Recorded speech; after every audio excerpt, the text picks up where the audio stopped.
kadang kita udah ready nih. Wah, secara mental, secara materi pointer udah siap. Tiba-tiba pas naik panggung, set, nervous dadak, das, keringet dingin, ngeblank, gugup, udah nggak karuan pokoknya. Nah itu cara ngatasinnya gimana kok? Nah sebelum lu harus ke situ, lu harus tahu dulu apa yang bikin lu segugup itu. Apa yang bikin lu gugup karena nggak nguasain materinya. Gue kayaknya persiapannya kurang nih, jadi gue gugup. Gitu. Kalau itu yang bikin lu gugup, nah berarti lu baca materinya. Daripada fokus ke keluhannya, fokus ke latihan. Oh, latihan. Itu penting. Jadi lu harus tahu dulu yang bikin lu gugup itu apa. Wah, gue gugup ngelihat audiens 13.000 orang kayak gue kemarin. Nah tuh, ya di MC. apa? Itu gue gugup. Koplo keliling. Di koplo keliling. Gue gugup gue sampai keliling, tanya dia. Aduh, gugup. Sampai keliling tuh. Sambil bilang nggak gugup. Enggak ya? Capek itu. Capek tuh. Saya lempar kacamata. Gue lihat ya potongan video lu di acara kopling itu keren kok. Nah itu tuh gue di backstage itu ada ritualnya biar nggak gugup. Apa tuh?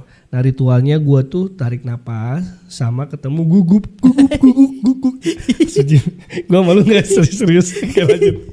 Jadi ada ritualnya. Biasanya gue jalan-jalan sambil baca cue card, sambil simulasi. Baca latihan. apa? Cue card. Cue card itu kan tulisan apa yang? Ya, yang kotak kecil itu ya. Ya itu isi panduan kata-kata MC.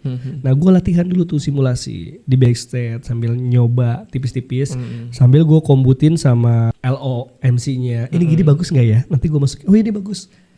Itu bisa bikin kita jauh lebih tenang. Dan tips biar lo nggak grogi, lu jangan diem. Jangan gunakan lower power poses sebelum perform. Iya kan kadang-kadang yang bikin gue gitu udah grogi, tegang, lu gini nih. Exactly kok. Aduh, kadang gini gitu kan. Iya. Udah gini tangan orang lagi gitu kan. Nah itu kan harus dihindari kayak gitu Gi. Iya. Lu sering gak gitu? Sering. Setiap mau open mic pasti ada. Aduh gini ya, lucu gak ya? Itu lucu diganti, gitu. jangan sampai gini, tapi gini kan. Pindah. Ini posisi doang ya. Jadi itu tuh pose yang nggak boleh, karena itu memengaruhi psikologi lo. Public speaking tuh selain dari teknik, itu yang berpengaruh adalah psikologi, mental. Makanya ada ritual-ritual biar psikologi lo oke. Salah satunya jangan gunakan itu pose-pose yang bikin lo jadi down. Nah bisa lo kasih afirmasi positif, gua bisa oke, sambil latihan jalan, senyum, dengerin lagu, bikin diri lo happy mood pada saat naik. Bisa juga yang gua lakuin tuh, gua biasanya sebelum gua perform, gua injek dulu tuh panggungnya, sampai ada yang nangis gitu kan, aduh keinjek kaki gua mah. Beneran tuh? Enggak bercanda gue kirain mau gue laporin tadi ya. Lu bisa jalan-jalan dulu. Gue lakuin gitu. Gue jalan dulu di panggung. Dari mulai tengah gue injek kiri kanan sambil berdoa sambil simulasi. Ya. Terus area penontonnya gue juga injek sebelum ada penonton tuh. Jadi gue lihat gue nanti di atas posisinya di situ ya. Jadi gue lebih relax lagi, tahu apa ya? Tahu acaranya, tahu tempatnya, tahu situasinya. Itu bisa bikin lu jauh lebih tenang ya. Jadi jangan biarin diri lu diem kalau grogi. Siap kok. Jangan lu gitu. Pas gua tanya udah lakuin jalan-jalan, gua masih gini dulu. Masuk angin ternyata. Jadi tetap lu harus gunakan gestur, happy, ngobrol. Jangan sampai diem. Siap. Gitu. Itu kunci biar lu nggak grogi. Itu tips ritual dari gua. Lu harus punya ritual lu sendiri. Oke. Berarti tinggal prakteknya nih gue kok nanti di panggung cuap nih. Bener, ya. Lu bisa ya tarik napas, santai, afirmasi positif, sama cari apa ketakutan lu, apa yang bikin lu grogi. Dan grogi itu kalau acaranya fun, itu bisa lu hempaskan dengan teriakan. Nah gue biasanya openingnya selalu ceria. Oh iya. Assalamualaikum warahmatullahi wabarakatuh, tepuk tangan dulu dong semuanya, wuh, kayak wuhu gitu. Oh kan. Kayak heboh gitu. Kan heboh lepas ya. tuh, teng gitu. Walaupun abis itu teriak-teriak terus, jadi Tarzan gue. Awo itu Pak. Jadi lu harus melepaskan energi itu dulu. Yeah. Nah kalau di acaranya formal ya lu di backstage kayak, gue bisa, gini. Iya. Lu tampar-tampar dah tuh. temen lu gitu. Elunya maksudnya gini, bisa. Bahkan teman-teman kita kan ada yang sampai ritual muntah-muntah dulu sebelum tampil kan? Iya. Gitu. Mual-mual. Lu kenapa muntah mau tampil? Hamil. Enggak. Maksudnya grogi gitu. Kan ada ritual khusus, ada yang cuci muka, ada yang tetap berdoa juga. Gitu. Ada. Itu penting. Jadi bikin diri lu tenang dulu sebelum lu naik.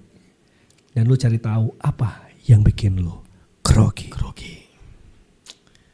Mantap nih ilmu semua nih buat gua kok. Mana kata dia ngapain nih bocah dua. Mana japatina ya? Udah penting. Mana japatina? Penting. Sok nandai gi nu bade ditaros. Mantep lah. Kurang lebih cekap lahnya. Oh cekap. Sangat bagus, tinggal praktiknya aja nih kok. Gitu. Tapi sebenarnya apa sih yang bikin lu takut buat ngomong?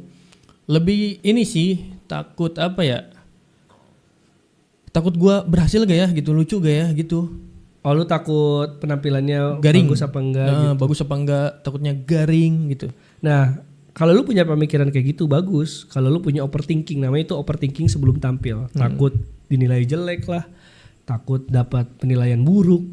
Itu bagus. Iya. Tapi jangan fokus sama ketakutannya bre. Oke. Tapi lu fokus sama latihannya. Oh iya gue takut jelek, berarti gue harus penampilan bagus. Siapin materinya, bukan ngeluh terus. Benar. Jadi lu fokus ke situ tuh. Oh, gue takut jelek. Gimana ya biar nggak jelek? Oh nanti gue openingnya ini Oh nanti abis ini gue bahas ini Jadi lu lebih baik fokus ke persiapan daripada fokus ke keluhan. Nah, itu. Oke, siap. Laskar pelangi takkan terikat. Kok jadi nyanyi?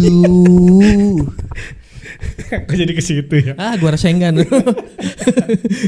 Gitu, enggak kok, ini thank you banget ya. Pokoknya sama-sama, gua siap lah bikin cuap jadi cuan. Itu dia, kalau lu bisa cuap, kalau lu udah jago bicara, karena bicara itu bisa merubah hidup lu gitu. Dan buat lu kalau lu masih takut grogi, kuncinya ada di lu. Lu harus bersihin diri lu harus bilang lu bisa. Afirmasi positif aja sama. Afirmasi positif ya. Sebenarnya yang bikin takut tuh bukan audiensnya. Ketakutan tuh bukan di luar, tapi di sini dari dalam. Di pikiran ya. Pikiran lu. Jadi pikirannya dulu tuh gua bisa. Dan gak bisa satu kali, lu harus praktek. Public speaking itu gak cuma teori, tapi lu harus nyobain langsung.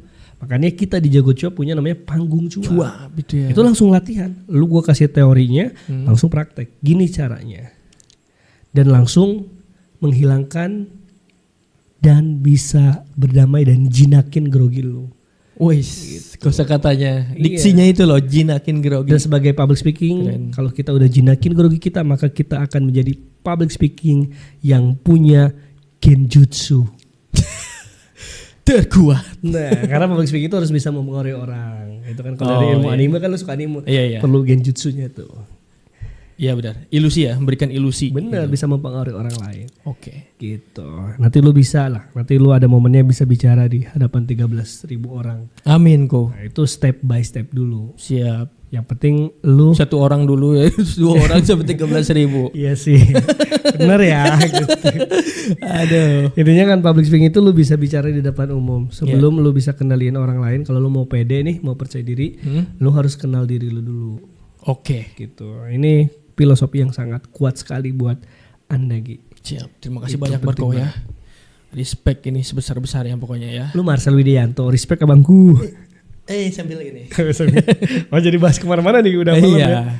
Ada last question dari lu? Udah Pak tadi. Udah itu ya cukup. Baik, penutup buat Anda adalah Nugi Namikaze. Bagaimana? Namikaze. Oke. Ada pepatah Tiongkok mengatakan. Oke. 不是人的谋克的是董事长我的我克的的往事的不发是的 Artinya apa Nugi? Ya Nugi, kamu harus semangat dan jangan grogi. Latihan banyak menggunakan lion face. Mungkin nama